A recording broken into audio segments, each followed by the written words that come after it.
on va commencer ça.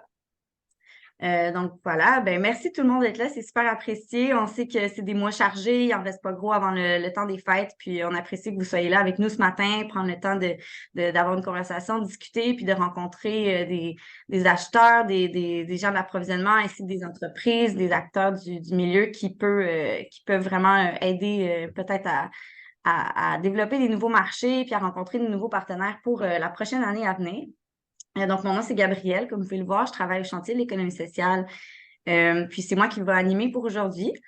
Oui, c'est ça, comme je mentionnais, peut-être fermez vos micros. Si vous voulez ouvrir vos caméras, vous êtes la bienvenue. Puis, si vous voulez aussi vous renommer, si ça vous intéresse de vous renommer avec votre nom minimalement, mais si vous voulez soit votre organisation ou votre entreprise, pour la période des questions, c'est sûr que c'est plus intéressant. Sinon, c'est à votre guise aussi de rester dans l'anonymat. Je rappelle aussi pour ceux qui joignent à nous qu'on est enregistré, donc si ça ne vous intéresse pas de fermer votre caméra. Donc, je commence peut-être avec un petit bref retour sur Axel Acheteur pour ceux qui se joignent à nous ou qui sont encore un peu confus sur qu'est-ce que c'est. Axel Acheteur, c'est un répertoire en ligne provincial qui regroupe toute l'offre de services et de produits en économie sociale en B2B, donc business to business pour l'offre fournisseur. Donc, lancé il y a environ un an, je pense. On a fêté nos un an, certainement, là. Puis, on est rendu à plus que 500 entreprises sur le répertoire à travers 17 régions dans tout le Québec. On est super fiers d'avoir tapé le 500, mais on vise le 1000 pour l'année prochaine. Donc, avec ce genre d'activité-là, on espère faire connaître aussi le répertoire. Donc, si je vous rappelle un peu, on a eu une série de webinaires l'année dernière, puis là, on est sur le deuxième de notre saison 2. Donc, au mois d'octobre, on a reçu on a reçu une représentante des approvisionnements de la ville de Laval, puis on a aussi également reçu des entreprises qui nous ont parlé du processus d'approvisionnement pour le municipal. Ça a été vraiment des super beaux échanges, puis des belles présentations, beaucoup de conseils. Puis là, on a décidé de s'attaquer à un autre registre. On est allé vers le milieu de l'enseignement, le milieu scolaire. C'était dans les recommandations, beaucoup des suggestions de l'année dernière suite à notre saison 1. Il y a beaucoup de gens qui voulaient savoir comment percer ce marché-là. Je pense que c'est quelque chose de super intéressant puisque ça reste quelque chose de différent par région, mais aussi par école. Donc, on a décidé de s'attaquer à ça cette saison-ci. Puis, je vous rappelle aussi, là, pour ceux qui ne savaient pas, qu'on vient de finir le mois de l'économie sociale. Donc, le mois de l'économie sociale chaque année en novembre. Donc, félicitations à tous ceux qui ont participé à des activités, qui viennent juste de reprendre leur souffle par rapport à ce mois-là. C'est vraiment énorme comme mois. Puis, on a terminé ça en beauté, je pense, la semaine dernière. Donc, voilà. Donc, si on se lance un peu plus dans le sujet, on a décidé de recevoir une institution d'enseignement supérieur qui fait beaucoup d'efforts en approvisionnement responsable, en projet d'approvisionnement en économie sociale, mais aussi d'achat local. Donc, on reçoit aujourd'hui l'École de technologie supérieure qui va nous parler un peu plus de ces processus en approvisionnement responsable. Donc, je vais vous passer la parole à Hélène Proux de l'ETS qui va nous faire une petite présentation par rapport à ça. Puis ensuite, on va également recevoir Hugo Veilleux de l'entreprise Jouvence qui est en Estrie, qui va nous parler de l'autre côté de la médaille, donc le côté entreprise, comment faire affaire avec des institutions d'enseignement supérieur, puis comment l'expérience s'est déroulée de leur côté. Donc, on va y aller comme ça. On va commencer par une introduction, par exemple, par Elisabeth Beaumorin du CESIM, qui est le pôle de l'économie sociale de Montréal, qui va nous parler un peu plus de quel rôle le pôle peut jouer pour lier ces partenaires-là, comment est-ce que les acteurs locaux d'accompagnement peuvent vraiment aider à créer des maillages, mais aussi peut-être aider à percer dans des nouveaux marchés. Donc, je passe la parole à Elisabeth. Bonjour à tous et à toutes. Merci Gabrielle et Florence et Chantier d'économie sociale d'organiser ce webinaire. Je pense que ça va être très intéressant. Donc, c'est ça, je m'appelle Elisabeth, je suis chargée de projet au Conseil d'économie sociale de l'île de Montréal. Puis notre mission, dans le fond, c'est de soutenir l'émergence, le développement, la consolidation des entreprises d'économie sociale sur l'île de Montréal et également de les faire rayonner. Donc, c'est ça, nous, on est le pôle de Montréal, tout comme il y a les 21 autres pôles d'économie sociale sur les autres territoires du Québec. Puis, en fait, il me fait plaisir de voir aujourd'hui Hélène de l'ETS, qui est en fait l'un des partenaires de notre initiative, l'économie sociale j'achète. Donc, l'économie sociale j'achète, ça vise à stimuler l'approvisionnement des institutions publiques et des entreprises privées auprès des entreprises d'économie sociale et à soutenir les entreprises d'économie sociale qui souhaitent développer ces marchés-là. Donc, nous, à Montréal, on a 37 organisations signataires, dont l'ETS qui s'est joint à titre de notre 36e organisation signataire l'année dernière. Donc, les organisations signataires sont invitées à des séances de réseautage et d'émaillage ciblés pour rencontrer les entreprises de la cohorte et ils vont également être sensibilisés à s'approvisionner auprès des entreprises d'économie sociale. Donc, de l'autre côté, on a une cohorte d'entreprises d'économie sociale qui vont bénéficier d'un programme d'accompagnement avec l'École des entrepreneurs du Québec, qui vont aussi participer à des activités ciblées pour soutenir leur développement d'affaires avec les marchés publics et privés. Donc, en fait, on est plusieurs pôles à avoir développé l'économie sociale j'achète sur leur territoire respectif. Nous, on est à notre 7e édition. D'autres pôles aussi là, commencent à le faire également. Donc, on a tous l'objectif commun de soutenir la commercialisation et le développement d'affaires des entreprises d'économie sociale sur le territoire et de provoquer des rencontres et des maillages avec les acheteurs publics ou privés là, sur leur territoire. Donc, on va travailler avec les services d'approvisionnement ou le département de développement durable chez ces acheteurs-là pour identifier c'est quoi leurs besoins d'approvisionnement, puis après ça, leur référer des fournisseurs qui sont issus de l'économie sociale. Donc, on va également provoquer des rencontres, des activités de réseautage entre ces deux groupes-là. Donc, je vous invite à contacter le pôle de votre région si vous cherchez du soutien pour renforcer vos compétences de commercialisation si vous êtes une entreprise d'économie sociale ou si vous cherchez un fournisseur qui est issu de l'économie sociale. Il y a Accès l'acheteur, bien sûr, mais vous pouvez également contacter le pôle de votre région, puis ça va nous faire plaisir de vous aider. Donc, merci beaucoup et bon atelier. Merci beaucoup, Elisabeth. Donc, c'est super de voir justement comment toutes ces différentes initiatives-là peuvent travailler ensemble. Donc, oui, nous, le répertoire Accès l'acheteur, mais sur le terrain, le pôle, puis les initiatives de rencontres comme l'économie sociale J'achète qui est en train de s'étendre dans plus en plus de régions. On est bien content de voir ça. En fait, moi, je suis Hugo Veilleux, je suis directeur vente et marketing au Centre de villégiature Jouvence. Je suis aussi diplômé du programme cours de deuxième cycle en gestion des entreprises d'économie sociale. Merci beaucoup, Hélène, pour la présentation. Je suis super heureux de faire votre rencontre. À Jouvence, nous sommes le tout inclus original des Cantons de l'Est. Donc, ça fait 53 ans qu'on existe cette année. On est organisé en organisme à but non lucratif et entreprise d'économie sociale. On offre une formule tout inclus. On est dans le parc national du Mont Orford. Donc, on a en tout 134 chambres, une quarantaine de bâtiments. Et quand les gens viennent à Jouvence, ben, nous, on offre l'hébergement, les repas. Pour nos groupes, notre clientèle universitaire, entre autres, ben, on offre les cégeps, là, les salles de réunion, les lieux de rencontre et les pauses café. Et pour notre clientèle, je n'ai pas vu nécessairement de centre de service scolaire, mais on reçoit aussi des classes nature. Ben, on a aussi une équipe d'animation qui fait des activités également. On a un service de coordination aussi, une équipe d'animation et tous les services là, hôteliers traditionnels dans nos services. Et Jouvence, ben, à travers l'année, ben, on travaille avec une variété de clientèle. Autant on reçoit des familles durant la période estivale ou le temps des fêtes, par exemple, qu'on reçoit des classes nature, donc des écoles qui viennent chez nous à la période de la rentrée scolaire ou à la fin de l'année ou en classe neige aussi durant l'hiver.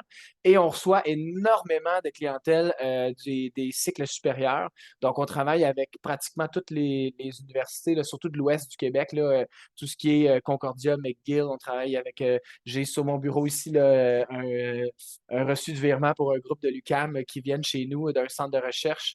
On travaille avec l'Université de Sherbrooke, évidemment, puisqu'on est entre leur campus de Longueuil et leur campus de Sherbrooke, pour toutes sortes de séjours à Jouvence. Pour vous donner une idée, là, je pense quand les gens viennent l'été avec le tout inclus, les équipements, quand les gens viennent l'hiver, j'ai juste le partagé des images un peu là, pour vous donner une idée là, de quoi ça peut avoir l'air de se retrouver à Jouvence sur notre site avec des salles de réunion, des chambres, pour vous donner une idée de ce qu'on fait.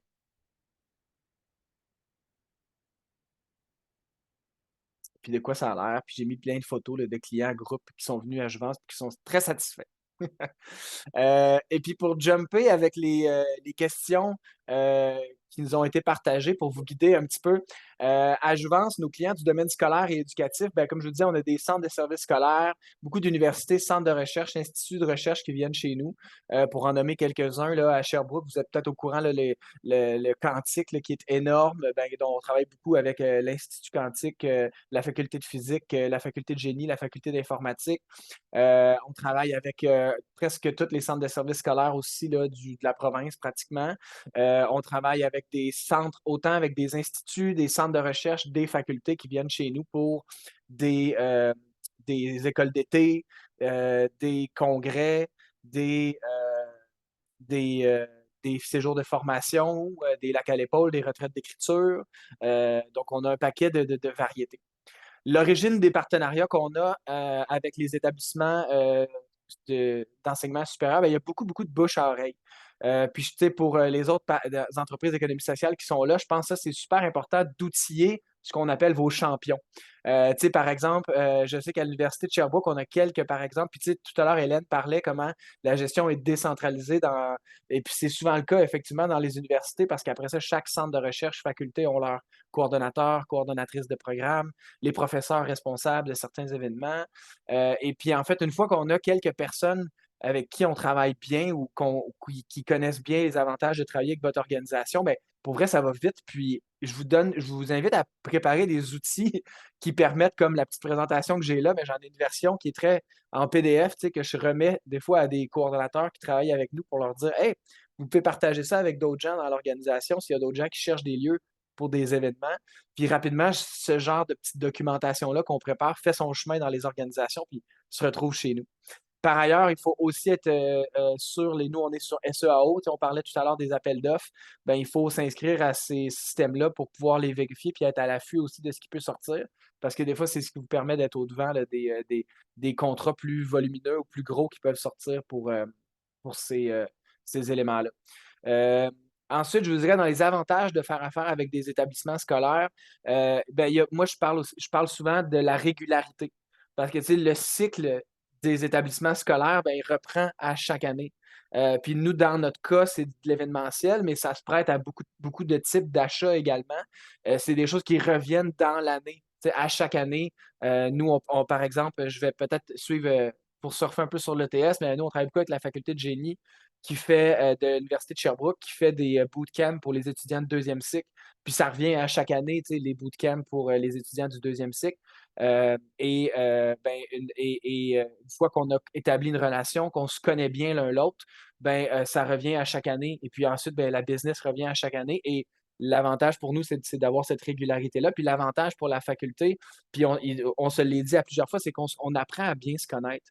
Puis par exemple, pour cet exemple-là, ben, il y avait des particularités pour leurs besoins parce qu'ils faisaient des exercices dans le cadre de leur bootcamp où il y avait besoin d'une certaine hauteur de plafond, par exemple, ou des lieux qui étaient particuliers. Puis une fois qu'on a établi un dialogue vraiment là, avec eux, puis ça, je pense qu'on s'est fait dire souvent que je me suis fait dire par les gens des responsables des achats responsables à l'Université de Sherbrooke que c'était quelque chose qu'ils aimaient avec les entreprises d'économie sociale, c'est qu'on établissait rapidement un bon dialogue, puis on se mettait rapidement à l'écoute des besoins, puis puisqu'on est des entreprises qui ont de la pérennité dans le temps, qu'on a moins de roulement de personnel, bien rapidement, on développe une connaissance mutuelle, tu sais, avec nos invités, puis ce qui fait en sorte que, tu sais, dans les premiers séjours, par exemple, avec un nouveau client, ben, on s'adapte rapidement. Puis ensuite, ben, on se connaît bien, puis ça revient tu sais, d'année en année. Puis pour eux, c'est facile de dire, ah ben, on revient vers notre partenaire, on sait qu'ils comprennent notre réalité, nos besoins. Puis puisqu'on est également, en tant qu'entreprise d'économie sociale, au service de notre mission, ben, nous, je sais qu'à Jouvence, accueillir les établissements scolaires, ben, pour nous, ça fait partie de, tu sais, ça ne me dérange pas de dépenser plus de temps que ce que ferait peut-être une entreprise traditionnelle pour prendre du temps qui n'est pas associé directement à des revenus pour aller faire une rencontre, un appel, une visite de site avec les invités, puis m'assurer qu'on va être en mesure de bien les recevoir, tu sais, parce que je le sais aussi qu'ensuite, ça va durer dans le temps. Puis je l'ai écrit en petit dans la présentation que vous voyez, mais ça permet aussi des fois d'être au-devant des appels d'offres, parce que, tu sais, des fois, dans des gros événements, puis je vais parler peut-être d'événements plus internationaux, comme avec une autre faculté, avec un institut de recherche, en fait, il y a un événement qui revient aux 2 ans avec des chercheurs de partout dans le monde. Puis, il y a un paquet de particularités, par exemple, au niveau du traitement des inscriptions des participants étudiants versus les chercheurs versus les professeurs qui viennent. Il faut aussi savoir bien installer le poster session, donc notre clientèle universitaire qui est là, tu sais, ben, tu sais, nous, fait que la Jouvence, nous, on connaît tous ces besoins-là. Puis ensuite, ils nous ont dit l'année d'après, les gens, que quand ils avaient écrit leur appel d'offres, ben, ils avaient pensé à des éléments, puis on dit, ça, c'était tellement facile à Jouvence, c'est sûr qu'on va mettre ça à notre appel d'offres parce qu'on ne peut pas aller dans une place qui ne pourra pas nous offrir ça. Ça nous a, on est devenu accro, tu sais, à avoir, par exemple, ce lieu-là qui nous permettait de faire le poster session près du repas ou, tu sais, des petites spécificités, des fois, tu sais, dans l'événement qui faisaient qu'en ayant bien appris à se connaître, ben, ils les inscrivaient ensuite dans l'appel d'offres. Puis ensuite, on était au-devant des choses parce qu'on, rapidement, on savait qu'on allait coller à l'appel d'offres, tu sais, puis ça limitait, disons, le nombre de participants. Ça, c'est d'apprendre à se connaître. Puis après ça, ça se fait de façon naturelle. Ensuite, je dirais qu'on crée aussi les conditions favorables au partenariat. Ben, c'est de bien connaître les mécanismes et les processus. Puis Hélène en parlait tout à l'heure, la façon dont on parle souvent avec les coordonnateurs ou les coordonnatrices de programmes, de recherche. Mais ensuite, ben, il faut que ça passe par le service des approvisionnements puis les achats. Puis moi, je trouve qu'un des facteurs de succès à Jouvence de ça, ben, c'est d'avoir des dialogues avec les différentes personnes. Donc, tu sais, par exemple, rapidement, ben, je sais qu'avec la personne aux approvisionnements qui travaille avec la faculté, XYZ, c'est Madame Morissette. Fait que rapidement, quand je vais parler avec la coordonnatrice, elle va m'expliquer un peu, elle, c'est quoi son processus interne. Et moi, je vous invite à poser ces questions-là avec les acheteurs avec qui vous parlez pour bien comprendre ce à quoi ils vont avoir ensuite à répondre à l'interne de leur côté. Puis moi, m'assurais de leur donner les outils. Puis rapidement, j'ai eu souvent des appels comme ça, Teams ou Zoom, avec, disons, la coordonnatrice ou le coordonnateur de recherche avec qui je travaille, ou coordonnateur de programme, la personne des achats avec qui il travaille, puis on s'organisait, par exemple, pour ajuster certains éléments de notre contrat. Ben, tu sais, je peux vous donner un exemple. Nous, typiquement, on demande des dépôts de 30 à la signature, mais là, ben, ça devenait un peu difficile en fonction des années scolaires puis des années financières de l'université, puis on s'est entendu sur des dépôts de 10 à partir du moment où nous, on recevait le numéro de bon de commande de l'université, on avait une garantie que, tu sais, ça avait été approuvé. Puis moi, 10 ça me satisfaisait. Ça fonctionnait pour l'université. Puis on s'est entendu comme ça, tu sais. Donc, puis rapidement, bang, avec 2, 3 échanges courriels pour officialiser la chose, on a gardé trace de ça. Puis maintenant, on a une façon de travailler qui convient aux approvisionnements, qui fait l'affaire des coordonnateurs, coordonnatrices, puis qui fait notre affaire à nous. Tout le monde est content. Donc, tu sais, je vous dirais entretenir ce dialogue-là avec les différentes personnes dans la chaîne. Puis, Hélène, je ne sais pas si tu as quelque chose à rajouter là-dessus, mais je pense que ça, c'est vraiment un facteur de succès. Et oui. Je vais réactiver mon micro. Oui, tout à fait, mais c'est sûr que, étant donné qu'en décentralisé, on n'est pas capable de, comme tu disais, d'aller chercher vraiment tous les acteurs pour s'assurer que tout est fait, bon, selon la LCOP ou selon notre direction d'entreprise, ben, aller chercher des personnes clés, si je peux dire, qui vont réviser le travail des autres ou qui vont être en mesure de transmettre l'information, d'assurer le partage des connaissances, c'est vraiment le plus facile. Puis c'est la manière numéro 1 là, de faire avancer, là, si je peux dire, la cause de l'économie sociale. Mhm. Absolument. Puis, tu sais, je pense effectivement d'avoir des partenaires puis des gens pour créer des façons que ce soit facile aussi pour nos clients directs de leur côté à l'interne de faire avancer les projets puis de bien communiquer la valeur ajoutée de faire affaire avec les entreprises d'économie sociale, non seulement en termes d'impact, parce que ça, on le sait, mais en termes également des avantages que je viens de mentionner, comme dans la communication, la collaboration qui va vraiment au-delà, parce qu'on est habitué de fonctionner dans des modes démocratiques puis en mode partenarial. Donc, c'est clairement des choses qui font que nos invités sont satisfaits. Puis peut-être pour conclure, je dirais que finalement, un autre élément, c'est aussi de bien s'assurer de faire aller tout notre cycle d'achat. Parce que souvent, on pense en amont, tu sais, tout ce qui se passe avant la livraison, disons, du produit ou du service, mais après, de bien boucler la boucle. Puisque dans le milieu de l'éducation, il y a des cycles. Donc, si on veut que ça se reproduise, il faut s'assurer de bien faire le post-mortem. Puis ça, je sais que c'est aussi extrêmement apprécié de notre clientèle universitaire, des cégeps. Puis c'est vrai, j'ai vu qu'il y avait beaucoup d'invités de différents cégeps là, établissements collégiaux, là, j'ai peut-être moins parlé de ça, mais on travaille aussi avec plusieurs cégeps qui viennent faire des séjours chez nous. Puis justement, on fait toujours un bon post-mortem pour s'assurer d'avoir des bons éléments qui vont nous permettre d'être encore mieux, encore plus prêts pour le prochain appel d'offres ou pour le prochain événement de l'année suivante, tu sais, ou dans 2 ans dans le cas d'événements biennales. Voilà. Merci beaucoup, Hugo. C'était super intéressant. Puis bien apprécié aussi les photos des clients satisfaits. Toujours bien d'avoir la preuve photo pour appui. Je vais remercier tout le monde. Écoutez, c'était super de recevoir ces invités-là, puis de recevoir vos questions également par la suite. Puis ça va déjà être la fin de l'année 2023 pour nous en webinaire. On est correct avec ça. On va prendre le temps des fêtes pour se reposer, puis on vous revient en février. Le 8 février, ça sera notre prochain webinaire, puis on va vous l'envoyer dans le courriel suivant celui-ci. Donc, le 8 février, on va recevoir Soutien en approvisionnement Canada, donc qui va nous parler des approvisionnements au niveau du fédéral. Donc, ça va être à la même plage horaire, un jeudi de 9h à 10h15. Donc, on espère que vous allez être des nôtres. Dans le chat, vous allez pouvoir retrouver quelques liens là, pour le répertoire Accès l'acheteur, pour le logo, pour les entreprises d'économie sociale. Donc, on vous invite à vous afficher si vous êtes une entreprise, puis à regarder, à essayer de trouver le logo si vous êtes un acheteur, essayer de repérer les entreprises avec le logo.